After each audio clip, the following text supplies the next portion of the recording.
फिल्मों से लोग तमाम तरह की सीख लेते हैं, लेकिन कभी कभी फिल्मों से ली गई सीख जो है बड़े झमेले में डाल देती है।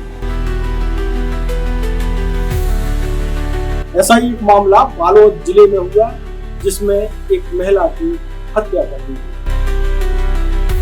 हालांकि जेठ जी का दावा है कि वो बहू को समझाने गए थे, लेकिन मामला कुछ ज्यादा ही बिगड़ गया।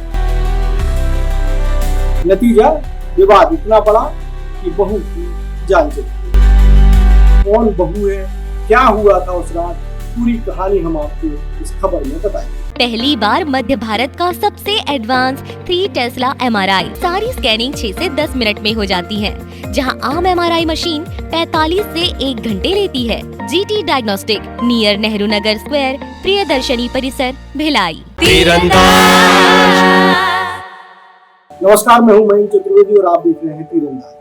छत्तीसगढ़ में एक जिला है बालोद, और बालोद जिले में एक गांव है निपानी। निपानी गांव में 13 अप्रैल की रात एक महिला की जान ले ली जाती है।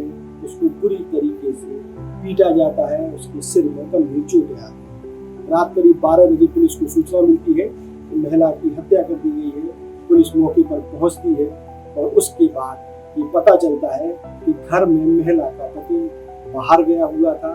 तो परिवार के कुछ सदस्य भी बाहर गए थे किसी गमी के कारण। जब वो वहां से लौटते हैं तो देखते हैं कि बहू जो है मृत पड़ी हुई है, यानी कि जो दूसरा बेटा है, परिवार का जो दूसरा बेटा है, उसकी पत्नी मृत पड़ी हुई है। इस मामले में तमाम तरह की छानबीन की जाती है। पुलिस जिस तरीके से छानबीन करती है वो छानबीन होती है, प्रक्रिया है। लेकिन इस मामले में एक बड़ा ही अलग तरह का तथ्य सामने आया, जो हत्या की वजह बताया जा रहा है। दरअसल विवाद ये था कि जो बहू है जिसकी हत्या हुई थी, जिसका नाम रामवती है, उसको लेकर के, उसके चरित्र को लेकर के तमाम तरह की जात विवाद परिवार में थी, ऐसा बताया। इसी मामले को लेकर के परिवार में अक्सर विवाद भी होता था, जैसा कि आरोपी ने बताया है। आरोपी यानी कि उस महिला के जेठ ने, जिसका नाम विजय साहू है। अब होता क्या है कि जिस दिन ये घटना होती है, यानी कि 13 अप्रैल को जब घटना होती है, तो महिला का पति यानी मृतका जो अब नहीं है इस दुनिया में, जिसका नाम रामवती है, उसका पति एक नाचा पार्टी में काम करता है, यानी कि सांस्कृतिक आयोजन भी करती है नाचा पार्टी में। छत्तीसगढ़ में कल्चर है, उसी तरीके से वो एक पार्टी में काम करता था और कार्यक्रम की प्रस्तुति में 13 अप्रैल की रात बाहर गया हुआ था, यानी घर में। परिवार के कुछ सदस्य भी जो है एक गमी कार्यक्रम में थे, यानी कि घर पर नहीं थे। इसी दौरान जो है जेठ टीवी देखता है, और उस टीवी में एक फिल्म आती है। हालांकि फिल्म का नाम जो है जेठ ने नहीं बताया है। उस फिल्म में जो जैसा कि जेठ का दावा है कि वो फिल्म में देखता है कि पारिवारिक विवादों को आपसी सहमति से और बातचीत से सुलझाया जा सकता है। बस उसको लगता है कि मैं भी शायद इस मामले को, यानी परिवार में जो विवाद चल रहा है, बहू को लेकर के जो मामला चल रहा है, उसको बातों से सुलझा सकता हूँ, ऐसा जेठ का दावा है। बस वो 13 अप्रैल की रात में बहू के पास जाता है, रात करीब 12 बजे या 11-12 बजे के आसपास, ऐसा बताया गया है। जब वो बहू से बात करता है तो ये बात सामने आ रही है कि दोनों के बीच विवाद शुरू हो जाता है। विवाद जो है गाली गलौज या फिर जो है मारपीट में बदल जाता है, और जेठ इतना तेज में आ जाता है कि बहू को बालों से पकड़ करके उसकी खटिया से नीचे पटक देता है। उसके सिर में चोट आती है। फिर जाहिर सी बात है कि उधर से भी कोई प्रतिक्रिया हुई होगी या नहीं होगी, ये अभी हालांकि जेठ कुछ बताने की स्थिति में नहीं है, बताना नहीं चाहता है। उसने उसको कई बार बालों से पकड़कर उठाया और जमीन पर पटका। इससे उसके सिर में गंभीर चोटें आई और उसकी जान चली जाती है।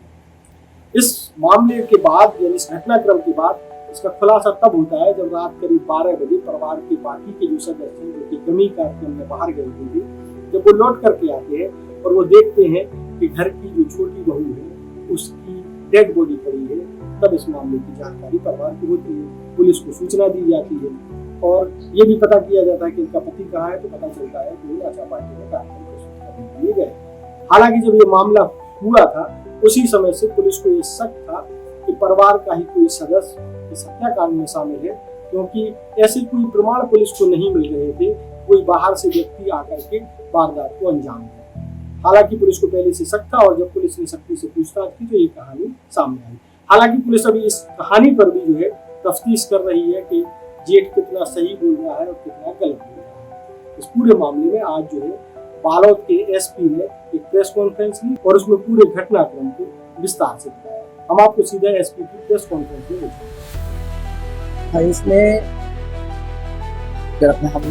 मुख्य बात यही है कि दिनांक 14 के सवेरे कोतवाल के द्वारा सूचना दिया गया था कि हमारे ग्राम पानी में एक संध्या 7 बजे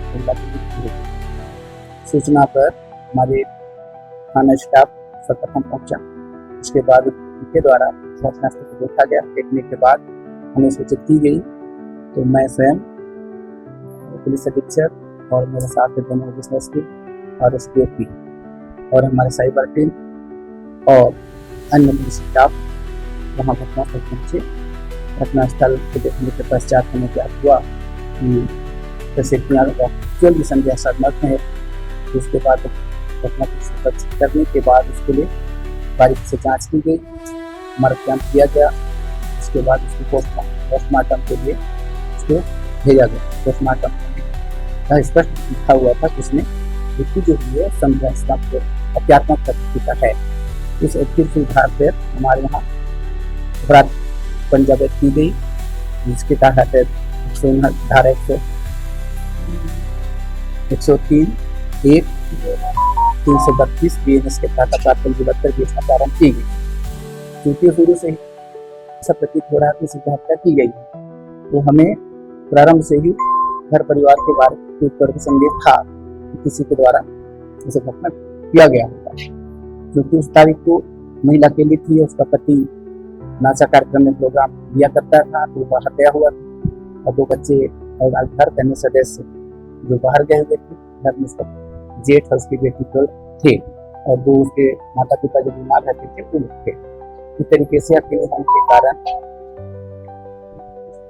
अपने माता पिता खाना देने के बाद खुद ही बैठी थी। इसी दौरान अपना जेठ जो था अपने रूम में टीवी देख रहा था। टीवी देखते समय उसको कुछ ऐसा सीन आया जिसमें दिखा कि घर की बिगड़ी हुई बहू को कैसे सुधारा जाता है। चूंकि अपने बहू के ऊपर उनको संदेह था कि वो चारित्रिक दृष्टिकोण से कमजोर है और इस वजह से अगर पति के अलावा और भी गाँव का किसी व्यक्ति को उसका संबंध था, तो वो सुधारने के मकसद से वो क्या था। इसी दौरान दोनों मना हुआ। तो मैं होने के दौरान वो महिला जो है अपना पलंग में बैठी हुई थी, तो उसको उसकी बाह को पकड़ा। उसके बाद सर्वप्रथम गिराने के बाद उसे सर्वप्रथम चोट लगी, माथे में चोट लगी, तो वह अचानक उठ के बैठ गई। तो बैठने के बाद पुनः उसको बाह को ही पकड़ के फिर फटका इस तरीके से लगातार 3-4 बार फटका और जब वो बेहोश हो गई उसको छोड़कर वहां से वो चला गया। उसके बाद वहां से अपने साक्ष्य को छिपाने के लिए कुछ चप्पल और कुछ अपने कपड़े वगैरह थे, उसको छिपाने के लिए तालाब तरफ चला गया था और कुछ देर के बाद घर में आया और घटना के बारे में कुछ जानकारी नहीं है इस टाइप का अपने आप को प्रस्तुत किया। उसके बाद जब बच्चे लोग कार्यक्रम से देख के आए तो उसके हालत में थी, तो घर परिवार के लोग बताए, तो फिर उन्होंने गाँव के लोगों को सूचना दी। गाँव वालों को सूचना देने पर गाँव वाले भी देखे तो सभी प्रकाश हुआ कि यह संदेहास्पद मौत है, इसलिए पुलिस को सूचना देनी चाहिए। उस आधार पर उसको सूचना दी गई थी। उसके बाद हमारे पर विवेचना की गई और विवेचना में बारीकी से पूछताछ करने पर कई लोगों से द्वारा पूछताछ की। उसके बावजूद भी हम उसके जेठ पर संदेह था तो उस पर बारीकी से पूछताछ की गई। पूछताछ के दौरान उसने अपने आप को प्राप्त से स्वीकार किया और उसने पूरी कहानी बताई कि मैंने बताया।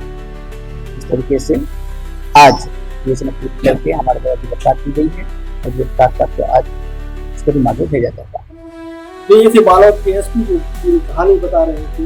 पूरी हत्याकांड का लंबे जवाब दिए, जैसा कि जेठ दावा कर रहा है कि वो मामला सुलझाना चाहता था और उस मामले को सुलझाने की प्रेरणा में उसे फिल्म से मिली। हालांकि मामला बिगड़ गया और घर की बहू की हत्या।